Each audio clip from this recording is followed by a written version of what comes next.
Oh, what's good? What's good, everybody? Today we're going to be reviewing a video from the channel The Line. This particular video is Forrest Balkai and Xena.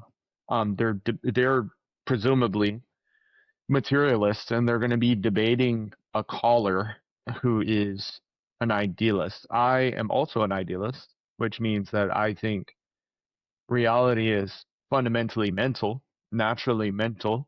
Another way of saying that is reality is reducible to universal transpersonal mental states. And the video is titled Beware Critical Levels of Woo Nonsense Ahead.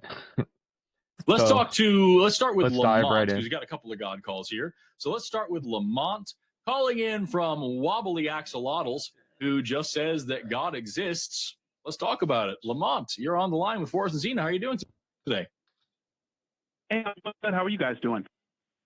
I'm doing really well. Thank you so much for calling in. So before we get started, really quick, what God are we talking about? What do you mean by that?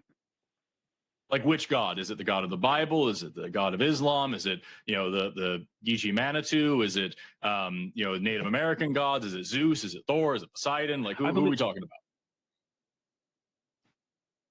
I believe all of those entities have fundamental similarities and only superficial differences. So I guess I would classify myself as a mystic. Okay.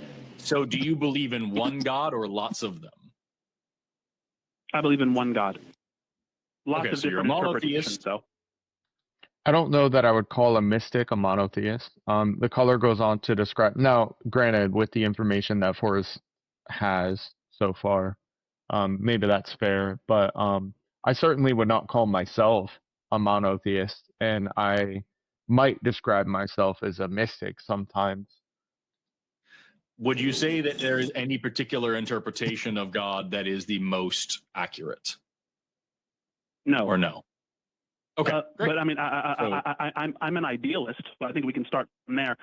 That it's reasonable to say that consciousness is fundamental, and out of consciousness arise things like perspectives. So first, you like primary substrate of awareness, out of which comes. Xena just over here munching on some berries or something. She's cool though.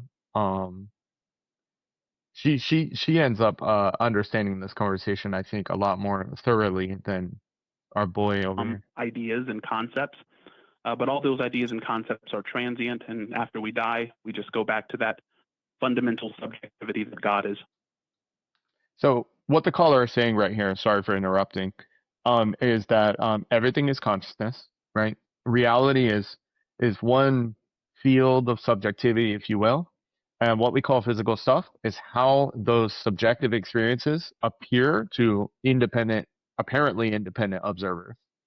And he's saying that after death, you go back to being pure subjectivity rather than a localized instantiation of that subjectivity, or particular. You go back from being a particular into a universal.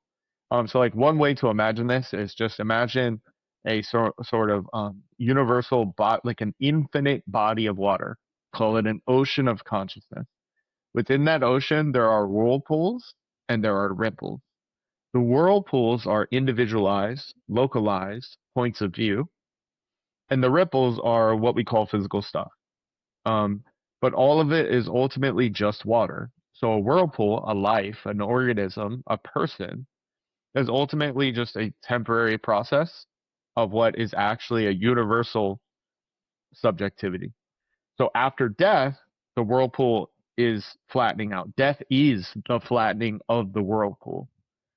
So like you were never not water, you only think that you're not water. And death is the realization of oneness, like the ultimate metaphysical realization of oneness. Cool. So like the Force.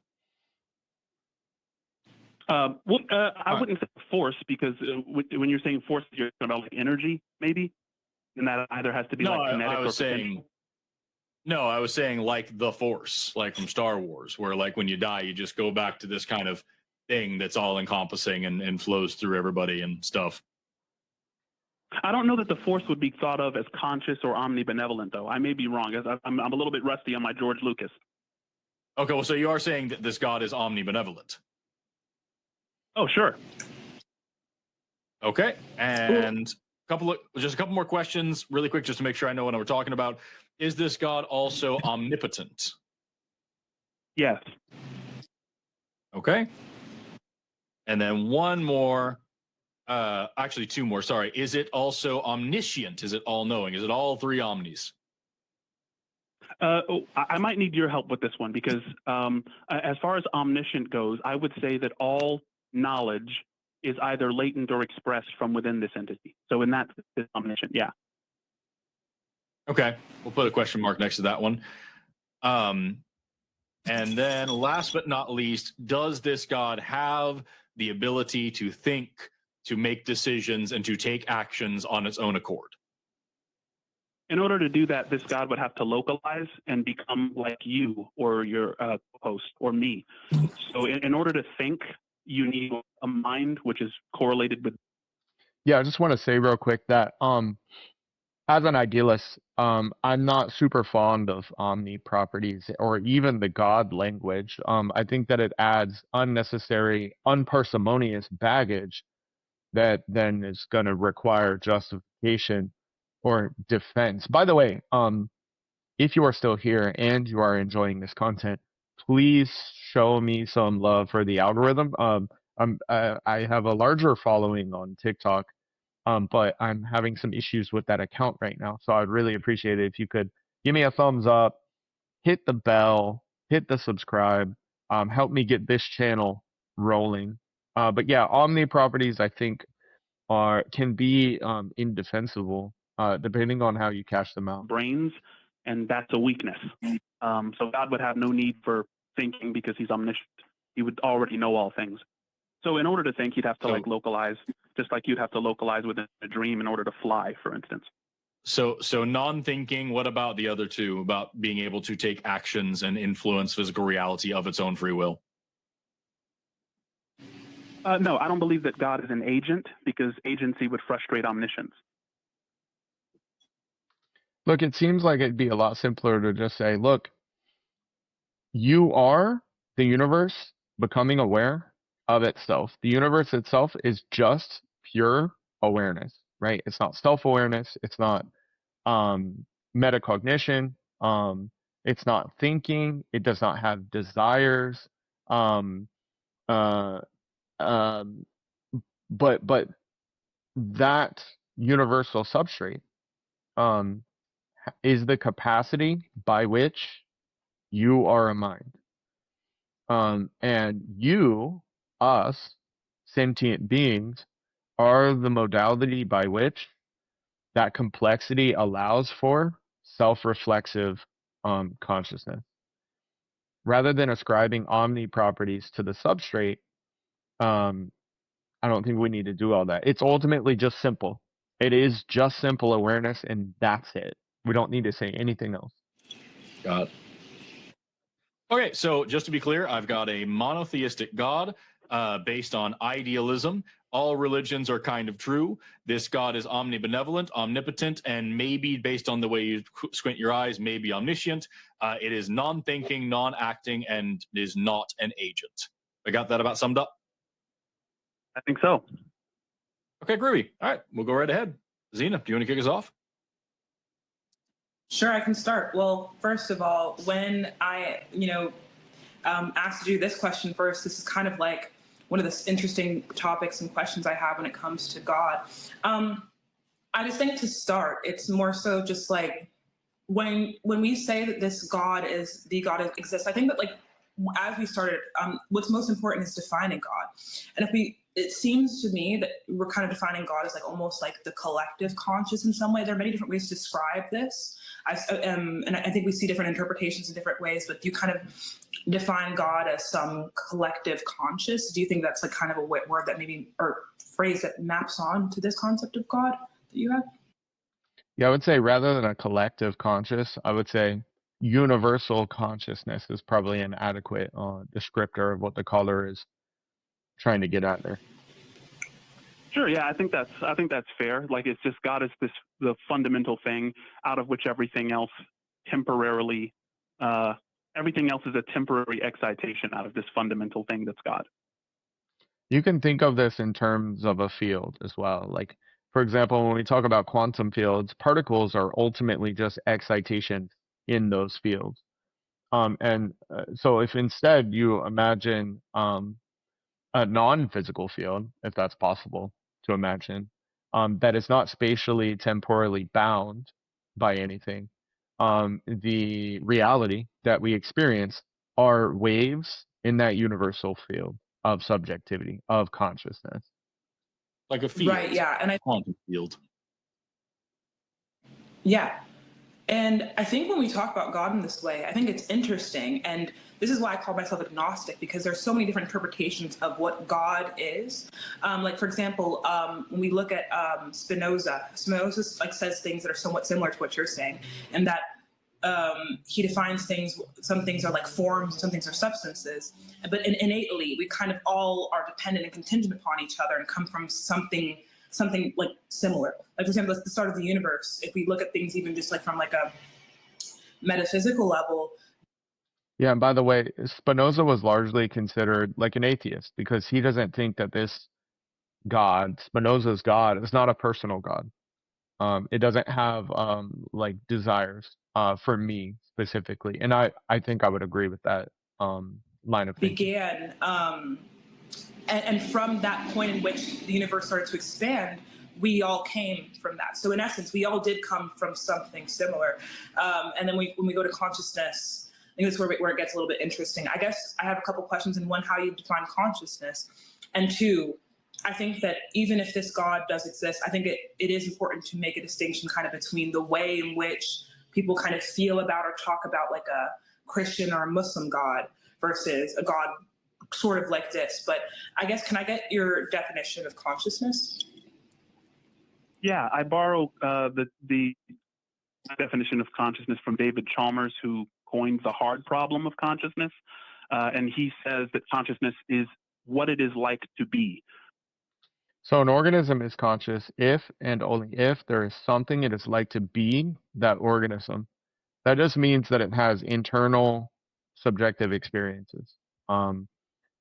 There is presumably like nothing it is like to be this headphones case, but there's presumably something it is like to be this brain. This terminology, this definition goes all the way back to Thomas Nagel. In 1974, he wrote a paper called "What Is It Like to Be a Bat?" That's where this comes from. So presumably, it isn't like anything to be a book. Therefore, a book is not conscious. But it is like something to be you. It is like something to be. And similarly, it is like something to be God. It's a mode of being. So it's not a property of anything. It's a way of being, or it's a mode of being. Really quick, Lamont, do you have us on Bluetooth or headphones or anything like that?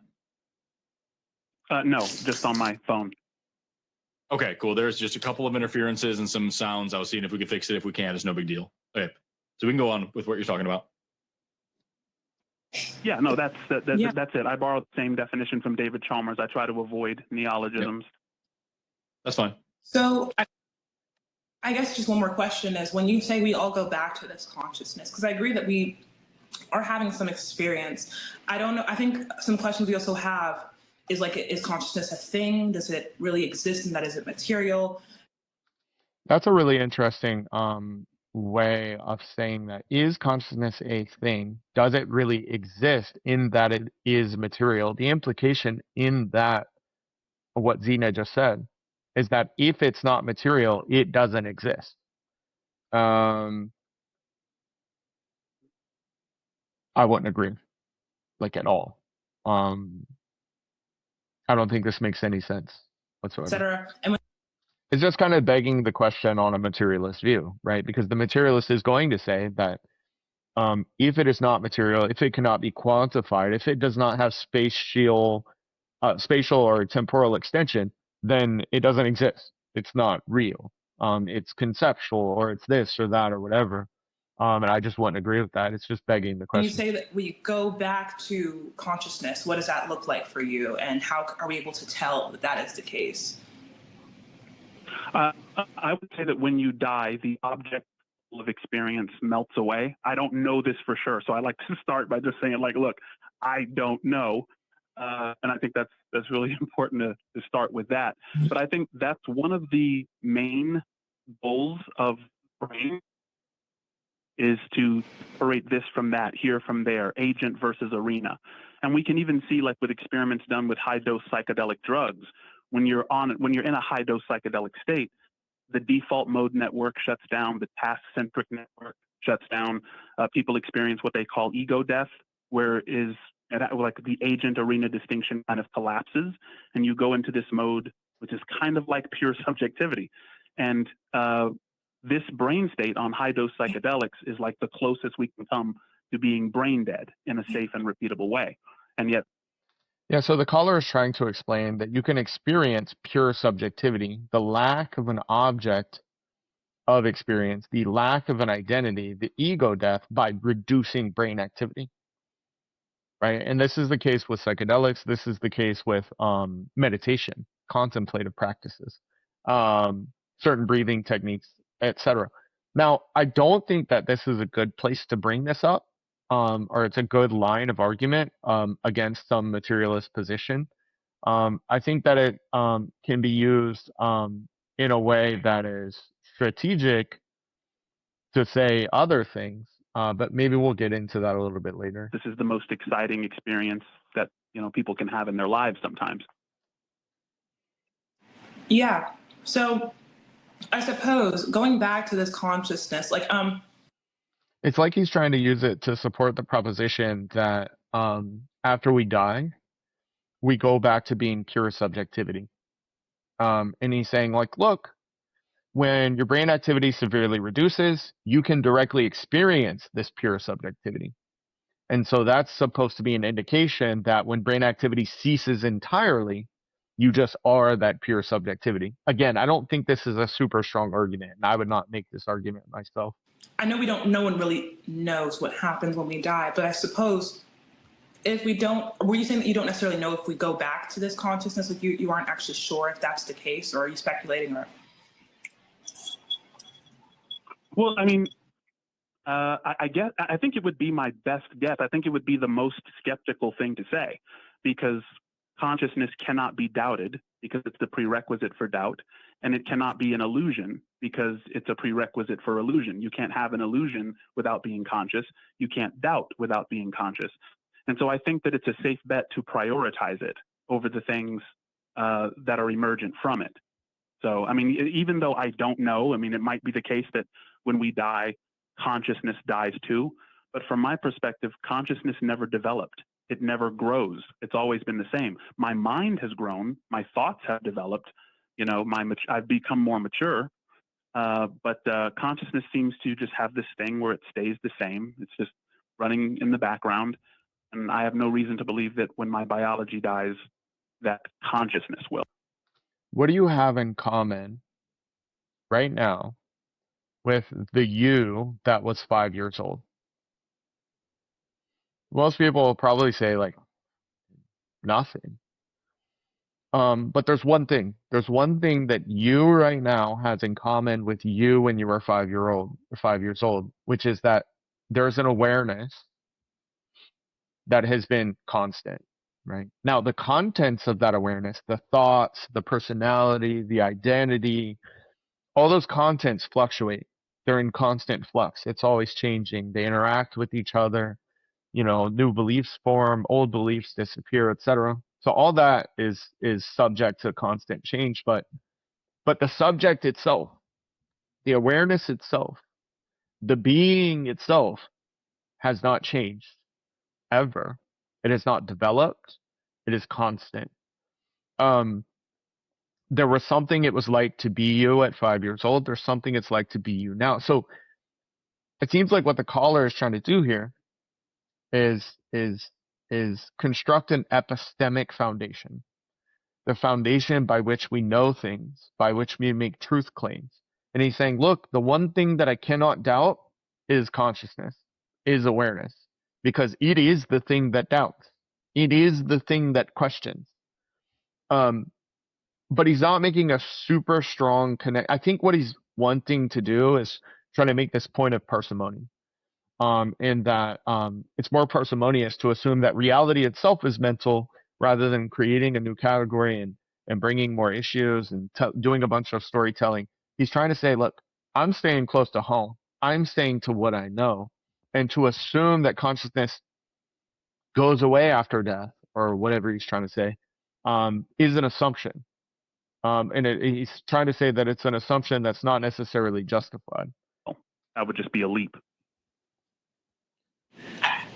I think I suppose my questions whenever you're ready. Yeah, go ahead. Actually, go ahead. Okay, it's fine. I didn't want to derail you. I'm just telling you. Oh my God, that's a wild thing to say. I would start by asking about just the. Sorry. Oh no, I'm sorry. I apologize. Go ahead. You're fine. So I want to start with the last thing you said, and then I want to work my way backwards. Can you please give me any example that we can actually test and observe and of consciousness existing absent matter? So look, this question is a loaded question, and it's fallacious for that reason, right? The loaded question fallacy. And here's why. What you're asking for is an observable example of something that is not observable by definition. Subjective experience is not objectively observable by definition. There could be no examples provided of that. It's just a bad question. What it has packed into it is the assumption that consciousness is physical, right? It's just some physical process in your brain. Now, if you assume that, then yeah, brain activity is observable and consciousness is kind of an illusion or doesn't exist or it's epiphenomenal or whatever, right? But this is not an internal critique of the caller's worldview, right? What Forrest is doing is literally just begging the question on his own view by asking this question. It's very subtle, it's multi-layered, but hopefully my viewers can understand what I'm saying with this. Well, I can't give you an example of consciousness existing because of matter. I mean, because of my material body, you can have signs of consciousness. Yeah, so what the caller is saying there is that consciousness has never been found inside brains. Brains have only ever been found inside consciousness. This is not a metaphysical claim, this is an epistemic claim. First, you are aware of the world. You then make observations of the world. And some of those observations, you find brains. Those brains you associate with people. Those people you assume are conscious. You assume that, right? But at no point in time are you ever directly observing some mental state. So you have evidence that consciousness emerges from brain states? There's a Nobel Prize waiting for you if that's the case. No, that's pretty much like, granted, the hard problem of consciousness about what it really is and blah, blah, blah, blah, blah. Like, sure, we don't know exactly what it is. It's not about what it is. It's not about what it really is.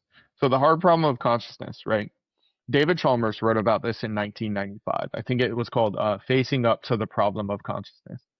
In this paper, he delineated the hard problem and the easy problems. So sometimes I like to use this example. So if you poke my brain and my leg moves, right, there's a behavior that occurs as a result of you poking my brain. There's nothing really that strange about that, right? We can trace that with electrical activity, neuronal firing, impulses, etc. But if you poke my brain, my leg moves, and I'm there to witness it, experience it, observe that movement from the inside, there is something weird about that. So the leg moving is the easy problem. The presence of an internal observer is the hard problem, is seemingly unexplainable in physical terms, right? So the hard problem is not about like what is consciousness. The hard problem is that if we assume that consciousness is the result of some physical process, right, or that it's emergent from the physical, magical, logical leap would be required going from third person objective descriptions to first person subjective experience, right? There is no logical connection. There's no deduction that can be drawn. There's no derivation you can give me where third person objective physical processes give rise to subjectivity. This is an a priori conceptual issue being pointed out with the view. It's not something that should be dismissed, and then you go to the empirical evidence. The empirical evidence, the posteriori, cannot cure the a priori issues with the view.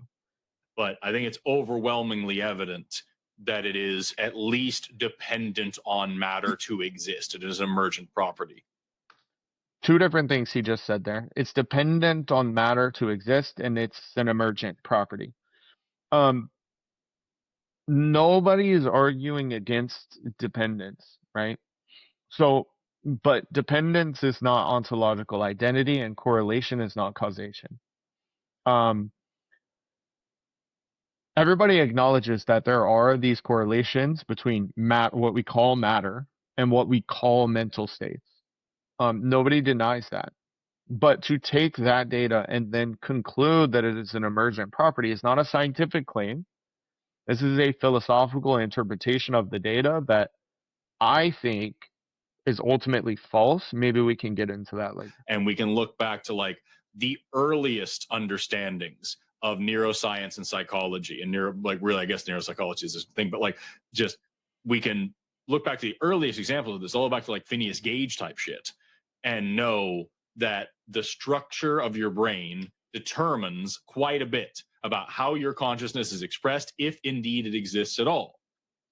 Yeah, nobody disagrees with that. So Phineas Gage is an example that is often brought up in online communities, but it's not an example that holds a lot of academic philosophical weight. This is called the argument from brain damage. So Phineas Gage, I don't remember his exact story, to be honest with you, but it had something to do with him having a spike driven through his like brain, right? And it completely changed his personality. And so again, this is evidence of correlation, not evidence of causation, right? If I drive a spike through a radio, okay, it's going to change the way the music plays through my speakers. But if I then concluded that a sufficient explanation of music, right, is that it emerges from radios and there's no further explanation needed, I would be wrong. So it's not that I think that the brain is a radio, just to be clear. I don't. I think that's ultimately false as well. But the purpose of that analogy is to demonstrate that the conclusion you are drawing from this body of evidence does not follow. It's not necessarily the case, right? And if it's not necessarily the case that your emergent property explanation is true, if it doesn't necessarily follow from this data that therefore consciousness is an emergent property of physical activity, you have to provide extra argumentation. And it's going to have to be a priori, right? It's not going to be in the category of empirical evidence, because any evidence like this that you want to bring up is, yes, it would be consistent if it was an emergent property, right? It would be consistent with that view. But it also happens to be consistent with like every other view in the philosophy of mind: dualism, panpsychism, idealism, right? The radio analogy would be like a form of dualism, but you could be an idealist. You could say, look, everything in reality is just made up of consciousness, right? It just manifests as matter. Matter is a mode of what is ultimately, fundamentally, consciousness. Everything is universal consciousness. And so humans and brains are made up of that consciousness. And so when that consciousness organizes in a complicated enough way, you get a human mind and a human brain. That's what it looks like from the outside. To me, it looks like consciousness. To you, from the outside, it looks like a brain. So it would follow that if you drive a spike through my brain, right, it's going to alter my mind, because my brain just is my mind, even under an idealist. But I'm not saying that the matter is generating the mind. So it's the inverse, right? The matter would be, in a sense, an emergent property of the mental, not the other way around. That evidence would be perfectly consistent with that view. So it's not an argument for physicalism. You're just saying, like, look, physicalism is logically consistent with the empirical data. Like, okay, but that's not an argument for the view. If that wasn't the case, then we wouldn't be able to dramatically alter somebody's entire consciousness, not just their, basic parts of their personality, but what they're aware of, what the information they are able to process about the world around them, how, if at all, they're able to make decisions, like all sorts of things beyond just their personality, but also critically including their personality, simply by altering parts of their nervous system, mainly their brain. So, like, when I look across the animal kingdom and I look at all sorts of things that have different levels of consciousness and different kinds of consciousness, all of those things have one thing in common, is that they're made of matter. And I have yet to see any example of any kind of consciousness at all that exists independent of matter.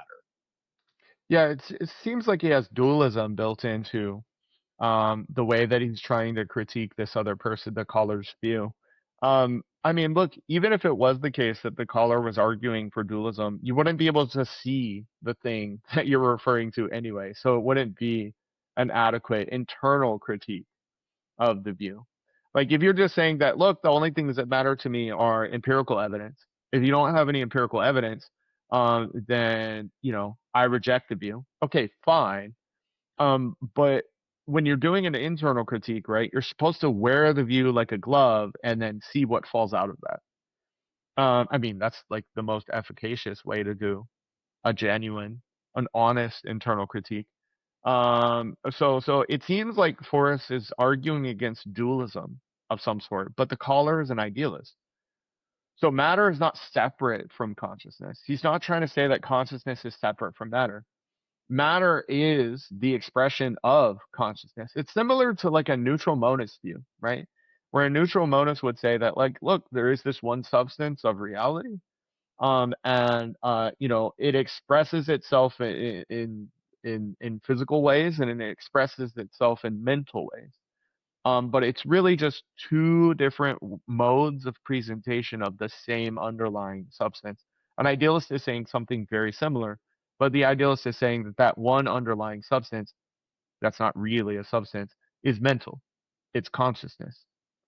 Anyway. So you might say that I have not done whatever prerequisite test to say conclusively that brains produce consciousness. And I would scoff at that, but like at the end of the day, sure, that can be our hang up. But I can still show you that brains are directly responsible and a major part of the expression of consciousness.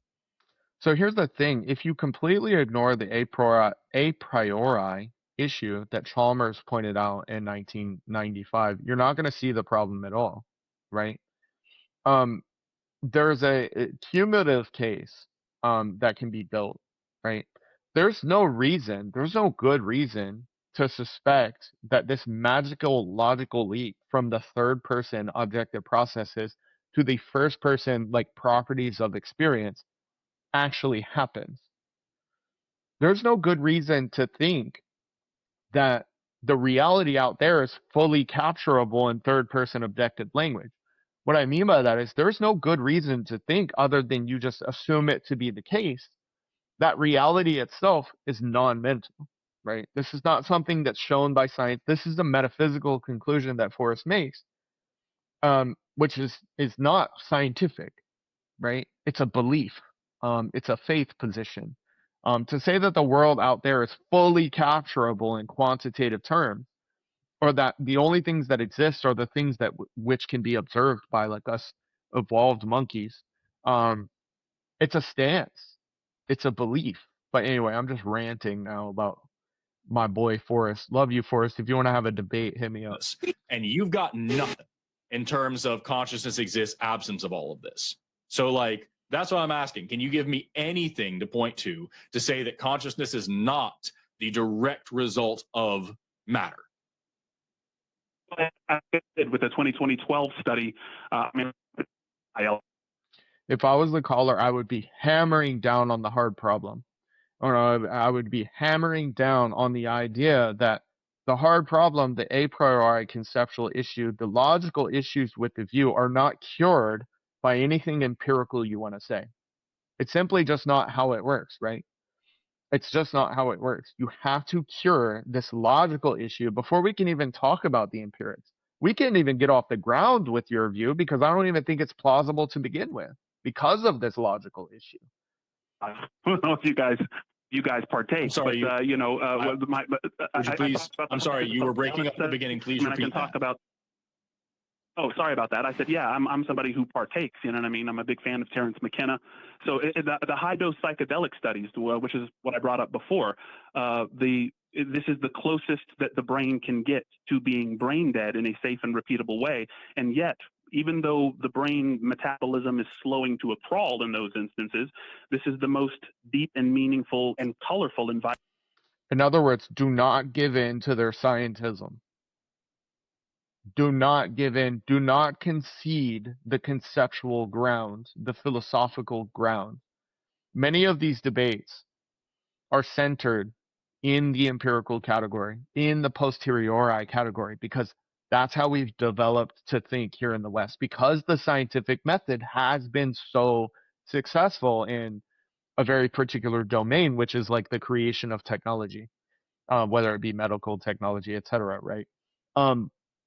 Do not let them drive Look, I that need everybody who's conversation. watching right now. Oops. But I mean, that's kind of just where my thoughts are lying. And yeah, of course. More grounded. So if you're listening to my voice, you're ignoring background. It gets you nowhere. I don't think so. And meanwhile, flames are responsible for combustion. Brain metabolism is slowing to a crawl in those instances, not like brain electricism. So I'm going to say, Sorry, number folks. one, consciousness does exist because I can't doubt it and it can't be illusion. Number two, other people's consciousness means you're one, that's which means you're one twitch away from the hard solipsism issue. Thing is, like I'm saying, consciousness is fundamental. Constituent parts of consciousness is some kind of matter. Is showing evidence of like none of that. I am literally looking. That is something that you can witness now. That chemical reaction taking fire is the hydrocarbons. And I was going to have you repeat it, but I remember exactly how you said it. Matter, and you're giving me this runaround, asking you specifically. Well, I'd love to see that study, but bear with so me. far, I don't know what happened. That is my way. And if you have a study that says on plenty of psychedelics in my life, it's not exactly the most exciting part of a person's life. You are without light. So you are missing the point of what I'm saying. So let me use your examples to restate what I'm saying. When brain activity slows to a crawl, we call that a coma. And that's not exactly the most exciting part of a person's life. You are describing an altered mental state brought about by psychedelics. And yes, I have also done plenty of psychedelics in my life, and I have felt some altered brain states. It did not tell me anything new about the existence of consciousness, that it exists outside of me in any way. And if you have a study that says this person did X amount of acid and now we have a reason to think that consciousness is ethereal and not related to matter at all, I'd love to see that study.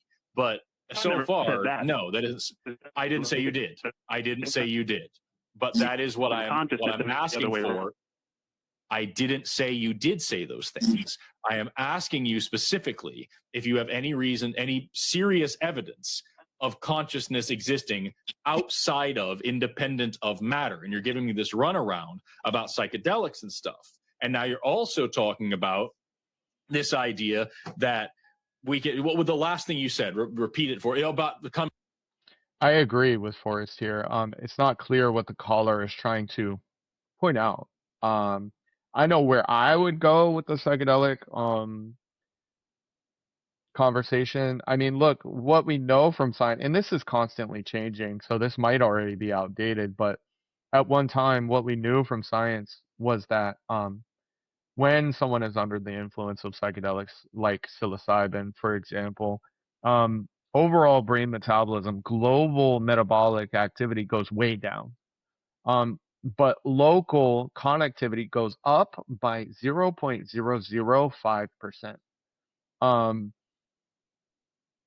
Again, that might be outdated, but it's not clear what the caller is trying to point out there. Combustion, pardon me. I was going to have you repeat it, but I remember exactly how you said it.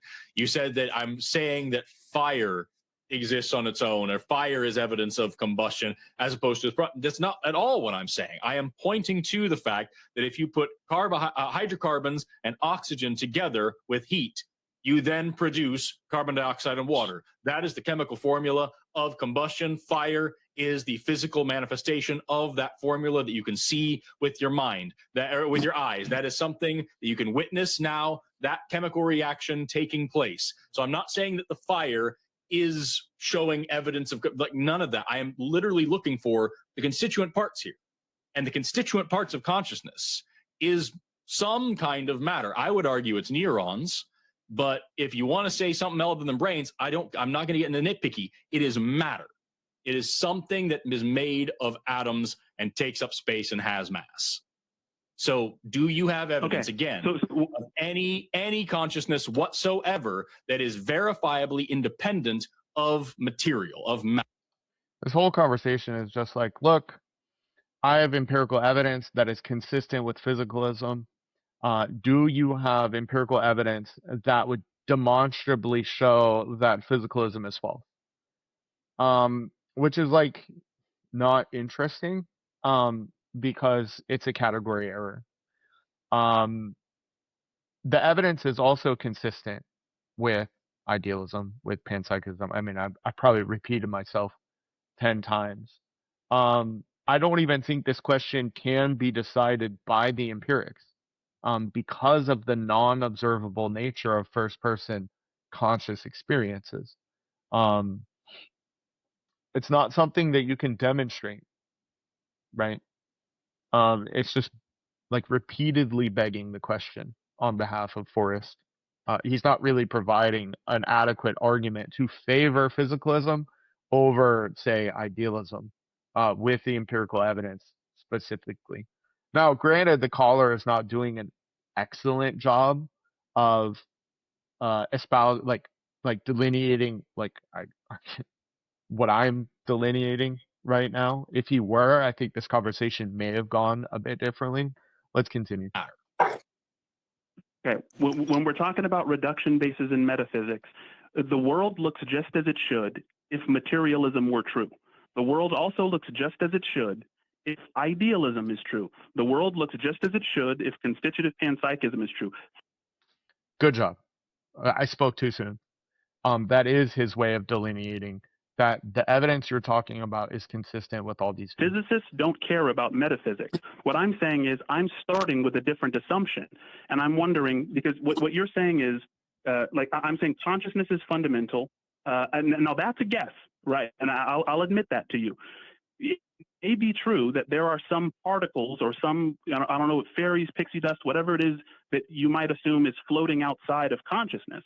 But I'm saying consciousness is all we have. It's the thing that we know for sure exists.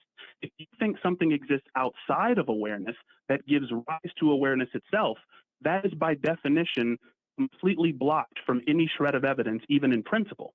So if you believe which means you're one twitch away from the hard solipsism issue, and saying if consciousness is all you know to exist, your consciousness is all you know to exist, you're now in the same issue of saying I don't know that anything exists besides my brain or besides my mind. It gets you nowhere. I don't think so. Yeah, that's not true, right? This is a slippery slope fallacy being committed by Forrest here. Look, I think it's pretty hard to deny that the one thing you know with the most certainty is that you are conscious, right?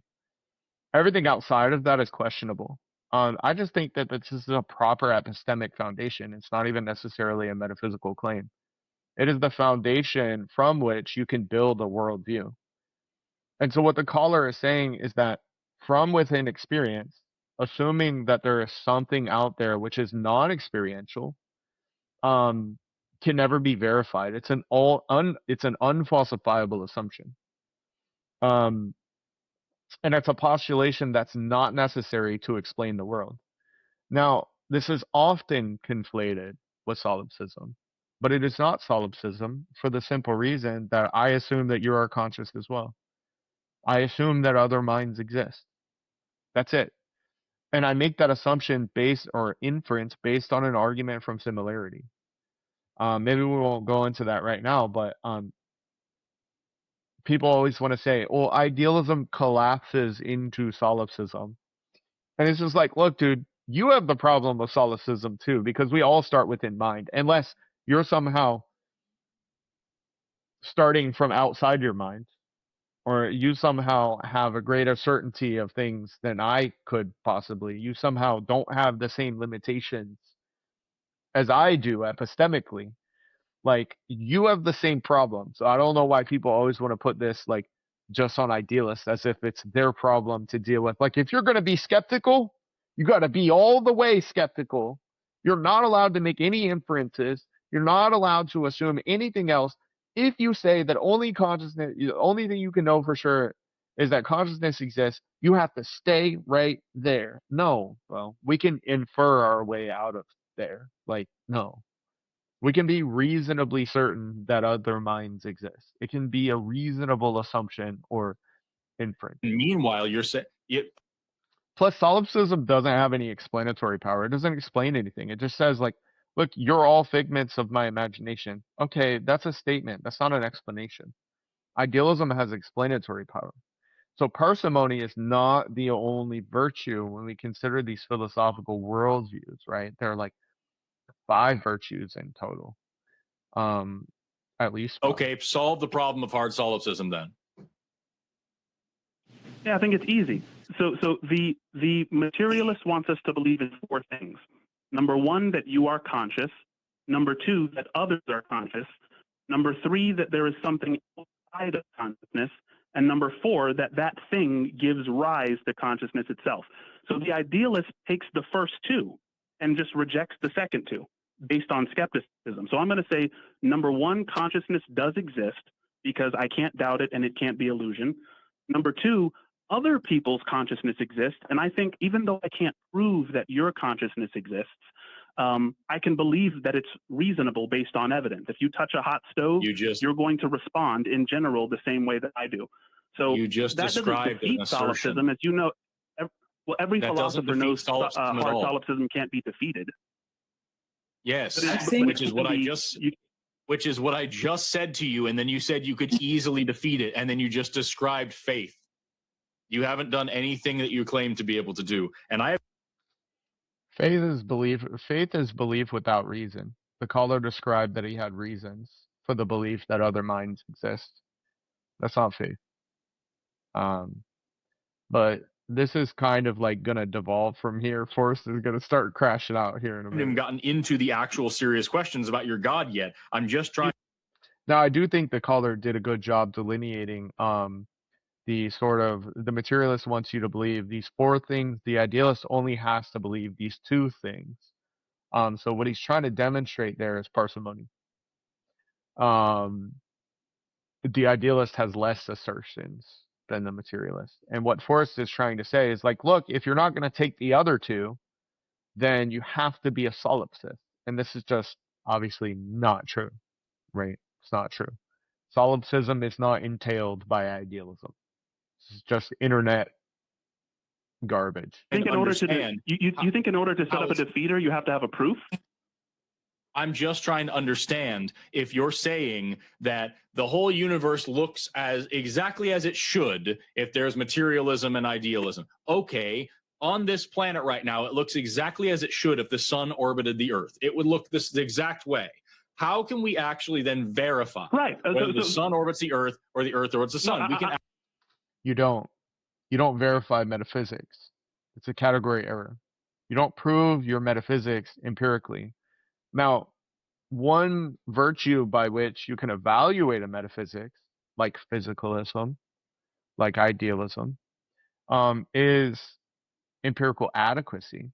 So if there's something about the empirics that says, yeah, you know, the depending on how you define physical, the universe is, you know, not physical, not that. The empirics can do that, or it's not mental. But I don't even know what that would like look like necessarily. Maybe some weird like quantum experiment. But generally, looking for metaphysical confirmation via the empirics is a pipe dream. It's a category error.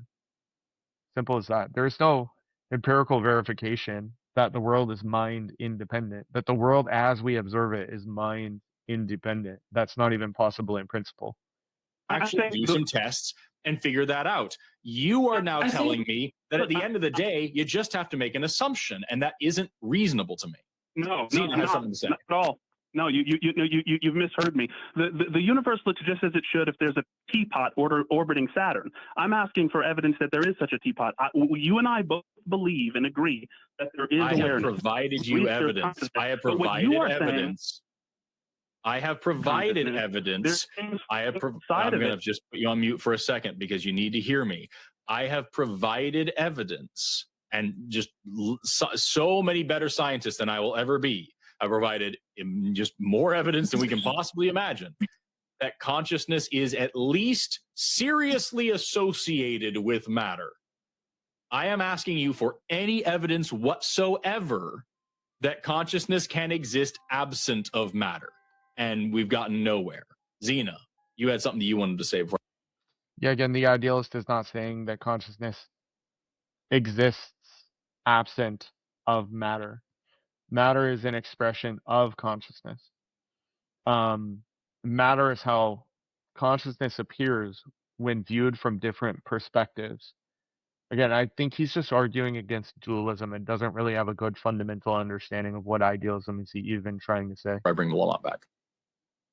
Yeah, for sure. And I think also the biggest fundamental issue we're kind of like running into is like, what does exist truly mean? Like in that, like what do you mean when you say that consciousness exists? Like, what are we kind of positing to be that case? I think many materialists will take that like existence means that something is actually like materially like there, like maybe it's made up of matter or something of the sort. I guess like when we talk about consciousness, I suppose the real question is like, what do you mean when you say that consciousness exists, or like that thoughts, or like maybe like a thought exists or an idea exists in general? I think that's like the biggest issue here. And I think when we kind of just like look at like science and biology, or pretty much any just like structured kind of inquiry, we're always looking at associations to determine like cause and effect. And even in philosophy, we have like the PSR, et cetera, and these ideas that like, you know, such things have effects. And when we look at things being associated with each other multiple times over and over and over again, we come to some conclusion that it's one thing causes the other thing, et cetera. So when we look at, I think like what we're trying to see here, of course, is like, what we're trying to say here is that we're seeing associations with the brain and matter produce a conscious experience. Like it seems to be the case that the conscious experience is associated with like matter and like the brain, and we don't. And I guess So look, I like the way Zena's approaching this conversation a lot better. I think she's more inquisitive. I think she has a better intuitive understanding of what maybe the caller is trying to communicate. I think that she has a little more good faith, maybe. But that being said, right? Like again, like I think what we observe with neuroscience gives us the neural correlates of consciousness, right? The NCCs.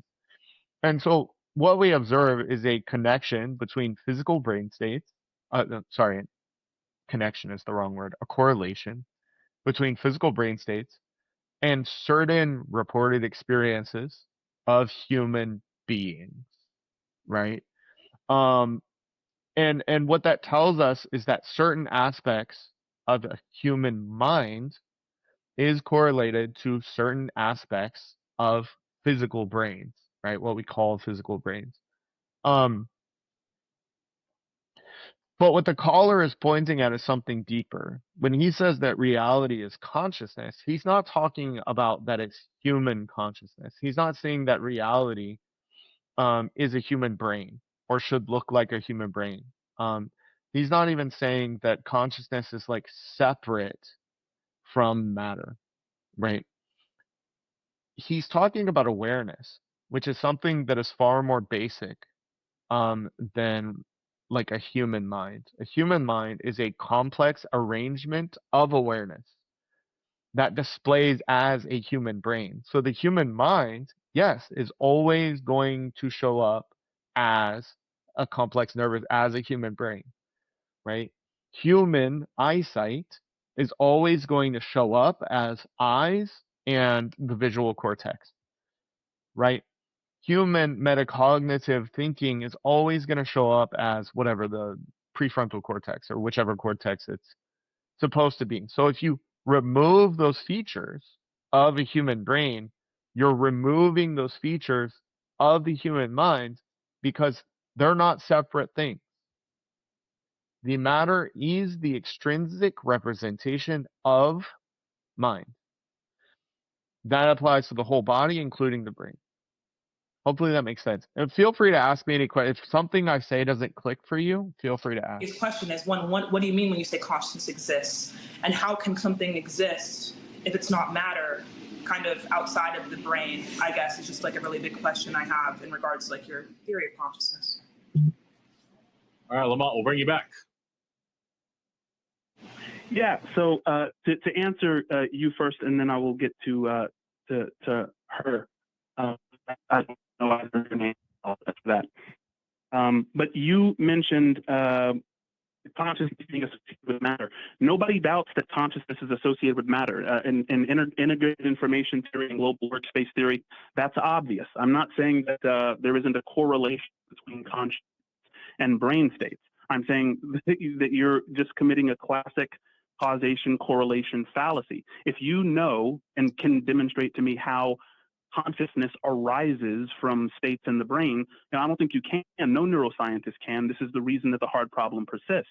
But to move on to the question about existence and what I mean by existence, there are two things that I mean. Exist literally means ex out and sist to stand. So something that exists can be foregrounded. So if you're listening to my voice, you're ignoring background noises, which means you have foregrounded my voice. There's another form of existence, mind-independent existence. And this is what reductionists are looking for, right? So I think that the only thing which stands up to that test of what can exist mind-independently, it would be pure subjectivity. Because what the mind is a subject-object correlation, right? That's what the mind does. It says, I'm here, you're there. I'm this, and I want that. The mind is very correlated with brain states, again. But I think before all of that, there is pure subjectivity, pure awareness before that localization happens. So you said that I can't demonstrate that, like, there is a correlative thing between a relationship between, or sorry, not a correlative, a causal, pardon me. You said that I can't demonstrate a causal, pardon me, a causal relationship in the brain and the mind, except I can provide strong. I didn't say that. What I heard you say, here's your chance to correct me. What I heard you say is that I can demonstrate that these things are associated, and nobody doubts that. But I'm how do you say, committing a correlation versus causation fallacy. That I'm saying here is a correlation, therefore it must be causal. Post hoc ergo propter hoc, right? But the problem is that I actually can provide evidence for that causal relationship. Because if we change the brain, we can equally change the mind in the same measure. And no, I'm not committing a correlation causation fallacy. I have more than correlation. Okay, cool. What do you have?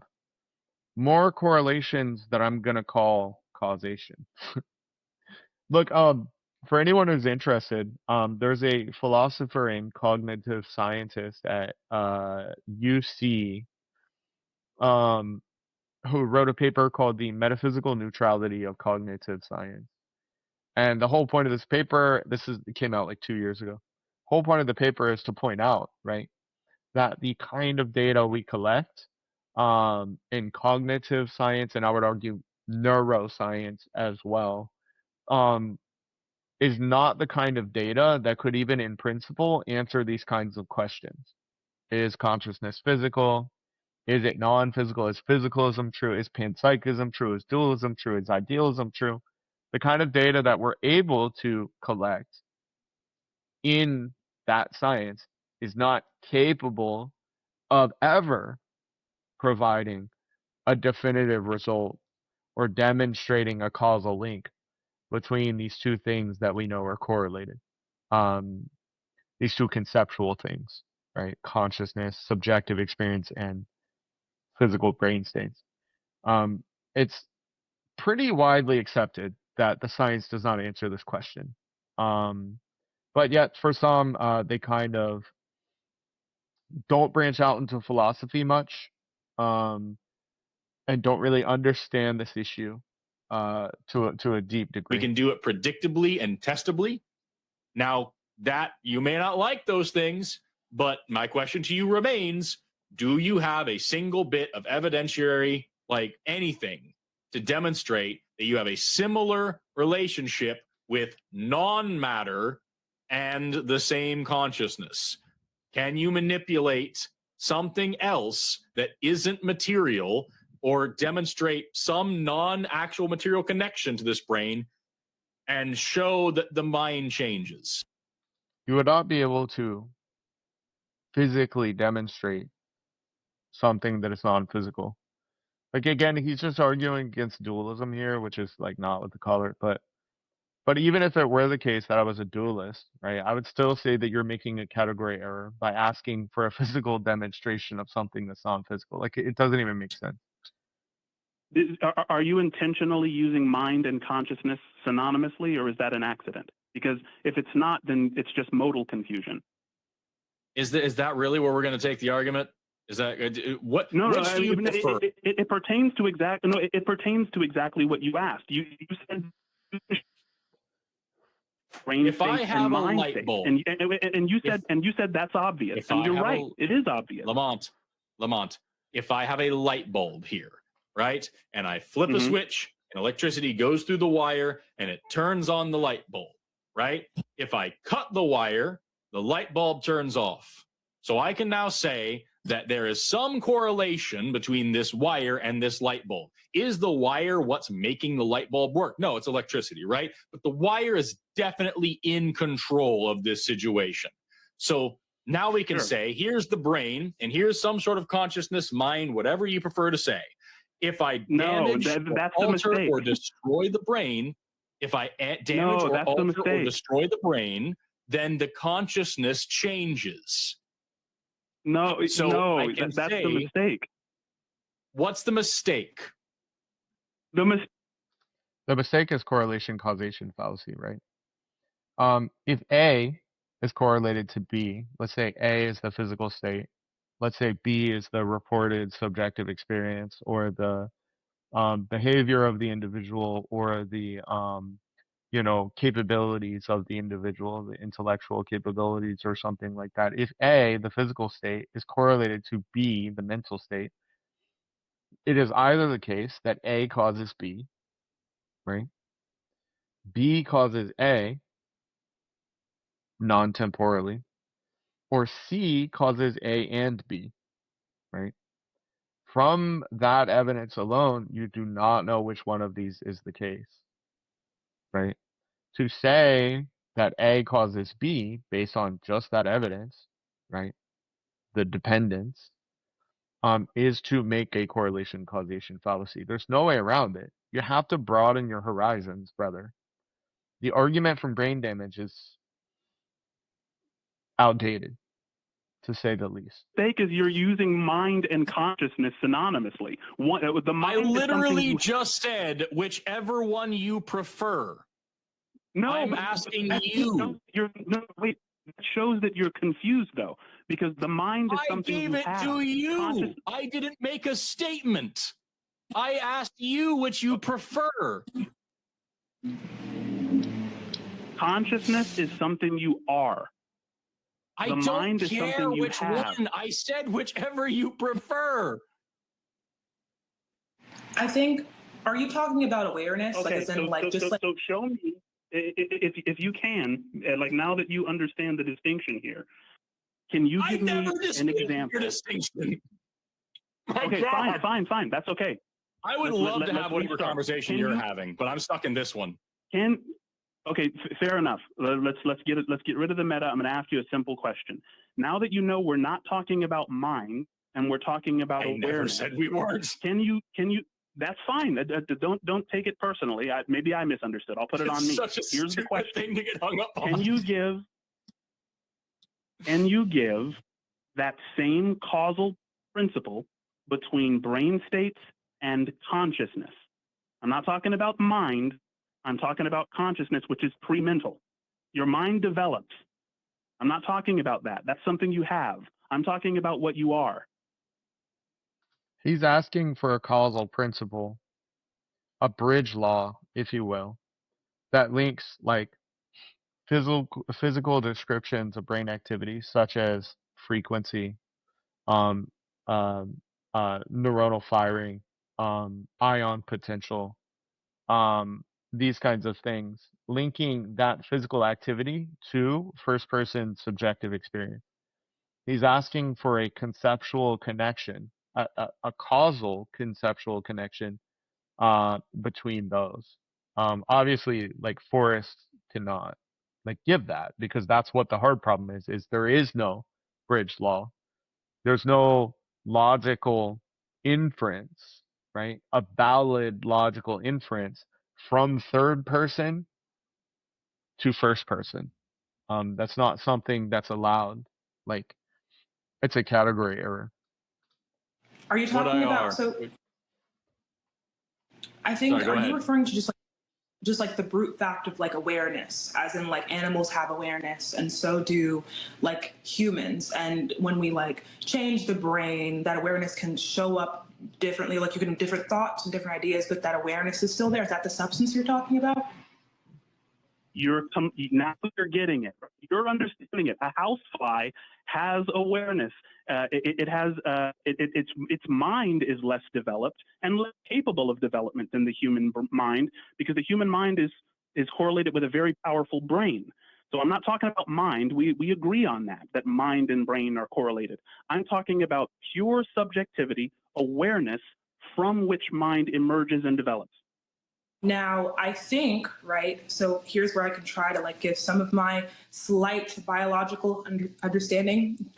So we know that like humans, as they develop, like fetuses, for example, at 24 to 28 weeks, we start to see like connections in the, I'm going to try to say it right, but the hypothalamo-cortical connections start to happen. And that's when we know that something like consciousness begins to arise. Again, biologists are still having a hard time with consciousness. It's a difficult thing. We do know that, again, matter is greatly associated with like this conscious experience. And I think this is where again, I start to get to this, with this confusion of like what you mean by existing mind independent. Because like, I think you gave some sort of, you gave something, but it didn't really, I think, point to me of like what something existing really means. Like if we know that like, from everything that we've seen thus far, that you need some of these connections and something like a braid, right, to form this experience. Where are you getting this idea that this awareness exists outside of this matter thing we got in our head? You know? I would say the idea that awareness or consciousness is universal or fundamental is entailed by the failure of the concept of emergence, right? So you could say something like consciousness is either emergent or it's fundamental. There's only two options. It's a true dichotomy. I don't see any third option. If you have some third option, drop it in the comments. So consciousness is either emergent or it's fundamental. If it is not emergent, right, then it's fundamental. So then you have to provide an argument against emergence. And the argument against emergence is going to be something like the brain cannot even in principle be a sufficient explanation of consciousness. Therefore, it does not emerge from the brain. It calls for a deeper explanation. And I think that really the only option that's feasible or available to us is that it's fundamental to reality. That is where the idea comes from. That is where the evidence points to. And by evidence, I mean information that raises the probability of that being true, right? The information that raises the probability of the proposition consciousness is universal being true is the hard problem. That is evidence for the claim. The hard problem of consciousness is evidence in favor of the claim consciousness is universal. I think that's kind of where, well, again, I could be misunderstood. I think, I think another piece of evidence for this is that our brain only gives us a filtered version of consciousness. We have limited access to the light spectrum. Yeah, the first thing you learn in acoustic and articulatory phonetics, which is what I'm studying right now in cognitive science, that the universe is essentially silent. So when a sound wave goes into your ear, the eardrum vibrates, the cochlea translates that vibration into electrical signals. None of that is sound. The universe is actually silent. So what science is telling us is that most of the things that you take for granted, such as the bookshelf behind Forrest, if you look at those books, right, the colors, those are transjective properties. They're not objective. The shape of the books, the texture of the books, all like your brain is making all of that up right now, right? And you're seeing a very low resolution image of reality. So I'm saying, what is mind independent reality like? And I think it is purely subjective because the objective distinction depends on the brain. So when the brain goes, He's just saying that what we call the physical world is an appearance within consciousness. So I observe the world. Like right now, I'm looking out my window. I see green grass. I see blue skies. Those are relative properties. Those are not the true objective properties of the world. That is the world as I perceive it. You might be interested in like Immanuel Kant, who is a transcendental idealist. He made the famous phenomena noumena distinction. You know, he's saying that there is the thing in itself as it exists for itself in itself, and then that's the noumena. And then there is the phenomena, which is the thing as perceived by us. So the caller wants to say that, look, there is a reality out there. And when I perceive that reality, it has the appearance of having physical properties. But that appearance is dependent upon who it's appearing to. And so reality is not actually how it appears to me. It is outside of how it appears to me, right? What it is in itself is not something that I can apprehend with my sense perception. And he's saying the most logical explanation is that what it is in itself is more subjectivity, more consciousness, universal consciousness. that's all that goes. That's what goes with it. Objectivity. Right. But is that so I think we're presuming that this mind independent reality, this gets into loads of different questions, but let's presume that there is some reality that exists outside of our minds, right? Is that what you're calling consciousness? Yes, that's what I'm calling pure awareness. Yeah. I think that that's just it's almost like using the wrong word, right? I think that consciousness and the way that we know it describes almost the way in which we kind of self-interrogate. It's again, let's call it. Yeah, she's just defining the word differently, right? So he was specific. He means when he's talking about pure awareness, she's talking about some higher level mental faculty like self-awareness, like self-consciousness, like metacognition, meta-consciousness, whatever you want to call it, awareness of self and surroundings, a more like neurological definition. This frequently happens and we end up always just talking past each other because we're trying to use our own language model to interpret what someone else is trying to say. It's just never going to work. Again, I think Zena's doing a better job than Forrest over here, but yeah. Anyway. It's awareness thing. If we didn't have without a single awareness, there's nothing to be aware. So I think a better way to describe that is just unfiltered reality. I don't know if the right word to use is consciousness for that. I mean, I guess I think that's just the biggest thing, right? I think that we're all, again, animals, bugs, insects, anything living is experiencing this outer world that we're presuming exists, right? Differently. But to presume that outer world is then pure consciousness or something, I think that would then be, to me, the leap. But I can take it to Forrest now or anyone else. It's not a leap. Starting from first principles, what you know for sure exists is consciousness. And then I assume, right? I know my own consciousness immediately, and then I assume that you are conscious. You are also in mind. And that entails that we exist in a shared reality. So my mind exists, your mind exists. That means that we must exist in some shared reality. The question is, what is the nature of that shared reality? Is it of the same essence of me and you that I've already come to the conclusion on? Or is it of some different essence? The most parsimonious thing to say is that it's of the same essence of me and you.